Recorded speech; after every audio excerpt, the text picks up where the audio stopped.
Hello and welcome back to another video. In this problem, we're asked to use a table of values to estimate the value of the limit as x approaches 0 from the right of x to the x. So what we have to do here is we take values of x that are getting closer and closer to 0, while being from the right means that they're greater than 0. So that means we have 0 0.1, 0 0.01, 0 0.001, and we see what their corresponding values of x to the x are to see where the limit is going. And so what we have to plug in is 0.1 into this, and just obviously doing this by your calculator, we get 0.794328, 0.954993, 0.993116.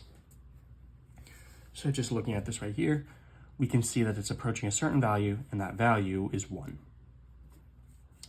So it doesn't matter if the limit from the other side, where these values are negative, doesn't reach the same value. It doesn't, because we have a limit here. It's only from the right. We can say that these values are approaching 1, therefore the limit is equal to 1.